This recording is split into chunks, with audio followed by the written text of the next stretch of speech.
जरा बताइएगा सर कि ये जो कार्रवाई की गई क्वेटा के अंदर और जिस तरीके से ट्रेन को टारगेट किया गया, आप इसको कैसे देखते हैं? जी, बिस्मिल्लाहिर्रहमानिर्रहीम। Thank you very much. Very unfortunate. हमेशा जब भी ईद का मौका होता है, पंजाब में लोग वापस आ रहे होते हैं, ट्रेवल करना होता है, तो बड़ा क्लियर मैसेज भेजा जाता है बलूचिस्तान के इन अवामिल की तरफ से। अनफॉर्चुनेट। और सेकेंडली, आप इसकी अगर कड़ियां मिलाएं तो जब भी कोई हाई प्रोफाइल विजिट होता है अमेरिका, अमेरिकन का स्पेशली इन इंडिया, भाई मार्क रूबियो मौजूद थे, आपको याद होगा लास्ट टाइम भी जेडी वैंस वहां पर मौजूद थे। तो चूंकि स्क्रिप्ट इनका वही चलाते हैं, वही रिपीट करते हैं, तो always they try to create an environment अपना गुस्सा निकालने के लिए।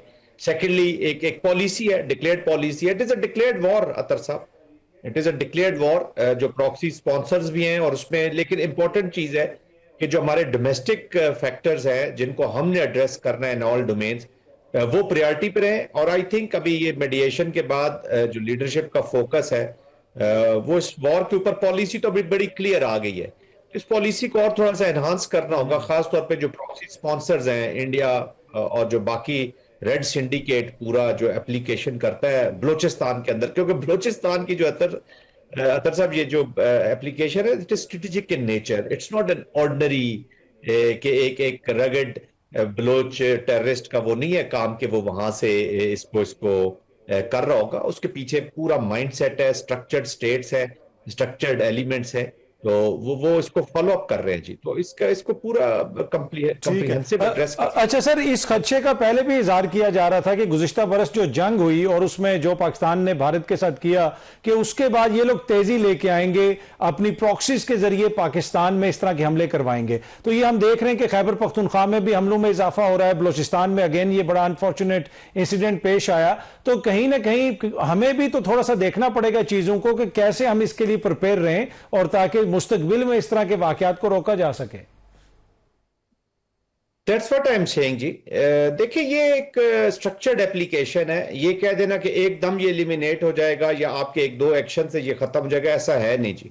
इसके पीछे पूरा एक प्लानिंग है, पूरा एक निज़ाम है। आपको भी वैसा ही काउंटर चीज़ें क्रिएट करनी होंगी। देखिए, नोबडी कुड थिंक आपने अफगानिस्तान का बॉर्डर ब्लॉक किया, आपने वहां के ट्रेड को डैम किया, गो के लोगों को तकलीफ बहुत ज्यादा है। पाकिस्तान के अंदर भी अतर अतर साहब, ये ऐसे लोग मौजूद हैं जो इस इलीगल स्पेक्ट्रम और इस वॉर ऑन टेरर के साथ जुड़ के रहना चाहते हैं, क्योंकि उन्हें पता है कि वॉर इकोनॉमी जो है उसे वो पूरा फायदा उठाना चाहते हैं, इलीगल स्पेक्ट्रम का पूरा फायदा उठाना चाहते हैं। तो ये जो गवर्नेंस के इश्यूज हैं, इनको हमें एड्रेस करना पड़ेगा, जो भी ब्रीडिंग ग्राउंड्स हैं। क्योंकि ये एक दिन की बात तो है नहीं। आपको तमाम डोमेन में, सोशो पोलिटिकल, इकोनॉमिक, तमाम डोमेन में, डोमेस्टिकली और फॉरेन पॉलिसी डोमेन में और काइनेटिक डोमेन में, इंटरनल और एक्सटर्नल दोनों तरफ आपको कार्रवाई करनी पड़ेगी। देखिए ना, संदूर 1 हो, संदूर 2 हो, जो अभी चल रहा है, संदूर 3 हो, आपको अफगानिस्तान के, इंडिया के प्रिंट्स उसमें मिलेंगे ही मिलेंगे। जब पाकिस्तान के ऊपर ऑपरेशन संदूर 1 वो हुआ, तो उस वक्त भी अफगानिस्तान, इसराइल और वन और साउथ अमेरिकन कंट्री थी जो इंडिया के साथ क्लियरली उन्होंने अपना स्टैंड लिया। इसका मतलब है कि दे थिंक कि ये जो अप्रोच है ये पाकिस्तान को वीकेंड कर रही है और उनकी पॉलिसीज को अचीव कर रही है। लेकिन ये पॉलिसीज अफगानिस्तान की सरजमीन से, तो टेररिस्ट की पॉलिसीज तो है, अफगानिस्तान की नहीं है। तो बड़ा और यहां पे इंडियंस वाली साइड पे it is a state policy, पूरी स्टेट की एक स्ट्रक्चर्ड पॉलिसी है। तो इसकी ये जो कॉम्प्लेक्सिटीज हैं, इसको जरूर एड्रेस करना है कि हमने किधर, कौन से प्रॉन्ग पे कैसे इस चीज को लेकर जाना है। लेकिन अब वक्त आ गया है कि इसको। अच्छा सर, आपने इंडियंस का जिक्र किया। अमेरिका के इस वक्त फॉरेन सेक्रेटरी जो हैं, उनके वो वजीर खारजा भी आप उन्हें कह सकते हैं, secretary of state Marco Rubio, वो भारत के दौरे के दौरान वहां पे उनसे ये क्वेश्चन कर रहा है भारतीय मीडिया के, पाकिस्तान में जो दहशतगर्द ग्रुप हैं वो भारत में अटैक करते हैं। इस वाकये के अगले दिन ही इस किस्म की बातें भारत में हो रही हैं। आपको लगता नहीं है कि ये चीज पाकिस्तान को बड़ी वेहेमेंटली और बड़ी, जिसे आप कह सकते हैं प्रोएक्टिवली, इस चीज को हाईलाइट करना चाहिए कि कैसे भारत ये कर रहा है? और वहां पे तो वो कोई झूठा वाकया करके इतना बड़ा एक मामला खड़ा कर देते हैं। यहां पे तो हमने देखा कि कैसे मासूम लोगों को टारगेट किया गया। तो इस पे थोड़ा सा हमें अपने जो सफारती महाज है उस पे थोड़ा सा मामला ज्यादा विग्रेसली उठाने की जरूरत नहीं है? नहीं, बिल्कुल इसको जी कोरियोग्राफ करना पड़ेगा। देखिए, वो मार्क रूबियो से जब उन्होंने ये सवाल किया, तो मार्क रूबियो ने कोई उसका जवाब, उसको इग्नोर किया जी, और जवाब भी कोई न होने के बराबर है, उस बल्कि दिया ही नहीं।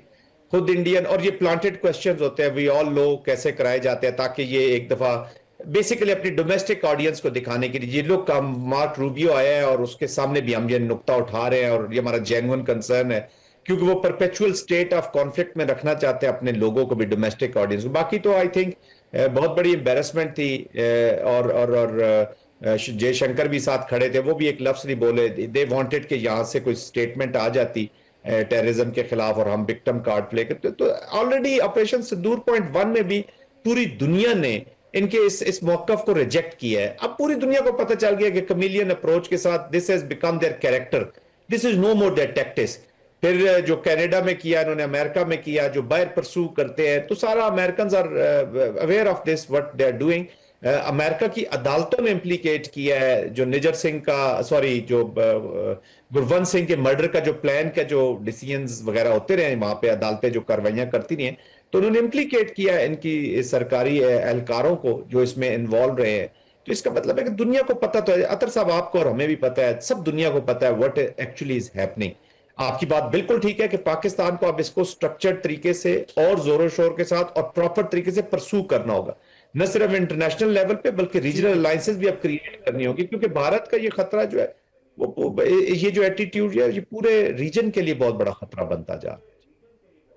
बिल्कुल। अच्छा सर, इसमें ऑब्वियसली जिस तरह हम देखते हैं कि हमारे जवान भी शहीद हो रहे हैं, आम शहरी शहीद हो रहे हैं, सिक्योरिटी फोर्सेस को टारगेट किया जाता है, पुलिस को टारगेट किया जाता है, लेकिन इसमें कहीं ना कहीं गवर्नेंस का इशू भी है। अगर आपने इतनी बड़ी हुकूमत बनाई हुई है, काबीना भी है, वजीर आला भी है, आए रोज अगर इस तरह के वाकयात आते हैं तो कहीं ना कहीं इंटरनल जो हमारी अपनी अकाउंटेबिलिटी है उसको भी देखने की जरूरत है। गवर्नेंस के जो मसाइल हैं उनको हल करने की जरूरत है। हम देखते हैं दहशतगर्द उठते हैं, वो जाके एक डीसी ऑफिस पे हमला कर देते हैं, लेवीज हमें कहीं पे नजर नहीं आती, पुलिस गायब हो जाती है। तो ये मामलात भी तो थोड़े से हुकूमत को देखने की जरूरत है।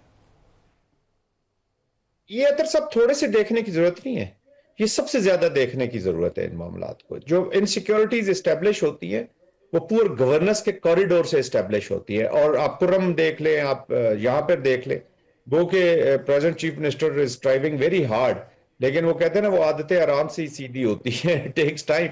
यस, आपको first year responders is are police, आपने उनको कितना एनहांस किया है, जो लोकल इंटेलिजेंस सिस्टम्स है वो कितना एनहांस किया है, कौम कितना पार्टिसिपेट कर, जो सोशो इकोनॉमिक डिप्रीविएशन है जो इनको जो भी थोड़े बहुत इनको अगर चाहिए और इनको मिल रहे हैं टेररिस्ट वहां रिक्रूट करने के लिए, तो वहां पे यूनिवर्सिटीज का क्या हाल है, कॉलेजेस का क्या हाल है। Yes, these are serious governance issues. और आपको याद होगा कुछ अर्सा पहले चीफ ऑफ आर्मी स्टाफ ने ये फरमाया था, और फील्ड आर्मी की तरफ से चीज मिलिट्री की तरफ से आई थी कि आपके गवर्नेंस के गैप्स को हम अपने खून से नहीं कवर कर सकते। तो ये applicable not only in Balochistan, it is all over in Pakistan ji, जहां जहां पे गवर्नेंस के गैप्स हैं। ये टेररिज्म जो है ना, it is a national activity, counter terrorism is a national activity, this is not a conventional war कि मिसाइल है, बॉर्डर पे लड़ी जानी है, फिक्स्ड एनिमी है।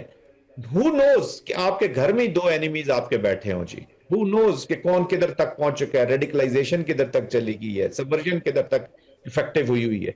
तो it's a deep, it is a societal response इसके लिए होता है। तो होल ऑफ ए सोसाइटी की जब हम बात करते हैं या होल ऑफ ए नेशन की बात करें, वो एक्चुअली इसी डोमेन में है। और पॉलिटिकल क्लैरिटी के साथ जब तक आप इसको नहीं लड़ेंगे, पॉलिटिकल विल के साथ जब तक नहीं लड़ेंगे, no kinetic bring you good results.